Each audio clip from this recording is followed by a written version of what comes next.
एक दिन राजकुमार सिद्धार्थ अपने चचेरे भाई देवदत्त के साथ बाग में घूमने के लिए गए। जहां सिद्धार्थ कोमल हृदय का बालक था, वहीं देवदत्त झगड़ालू व कठोर स्वभाव का था। सिद्धार्थ की सभी प्रशंसा करते थे, देवदत्त की प्रशंसा कोई नहीं करता था। इसलिए देवदत्त मन ही मन सिद्धार्थ से जलता था। जहां वे दोनों घूम रहे थे, उनसे थोड़ी ही दूरी पर एक हंस उड़ रहा था। उस हंस को देखकर सिद्धार्थ बहुत प्रसन्न हो रहा था। तभी देवदत्त ने कमान पर तीर चढ़ाया और हंस की ओर छोड़ दिया। तीर सीधा जाकर हंस को लगा। वह घायल हो गया और छटपटा कर नीचे गिर पड़ा। सिद्धार्थ ने दौड़कर उस घायल हंस को उठाया।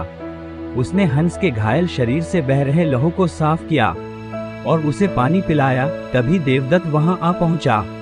उसने क्रोध से सिद्धार्थ की ओर देखा और बोला, इस हंस को चुपचाप मुझे दे दो सिद्धार्थ, इसे मैंने तीर मारकर नीचे गिराया है।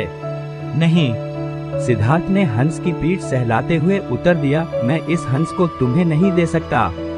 तुम निर्दयी हो, तुमने इस निर्दोष हंस पर तीर चलाया है।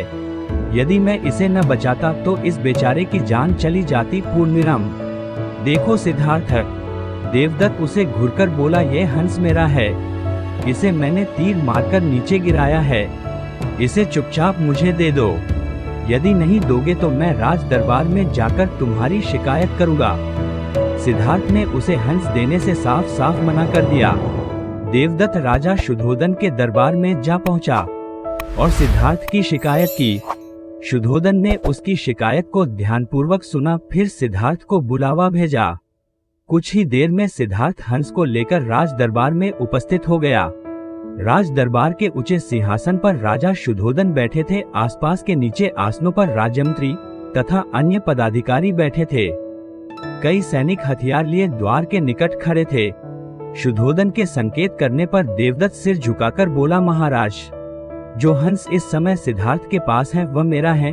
इसे मैंने तीर मारकर पृथ्वी पर गिराया था।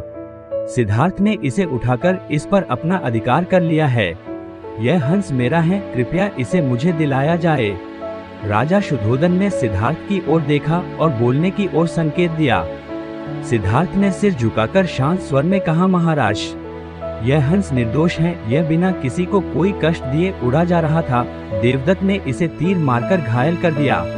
मैंने इसका उपचार किया है, इसके प्राण बचाए हैं।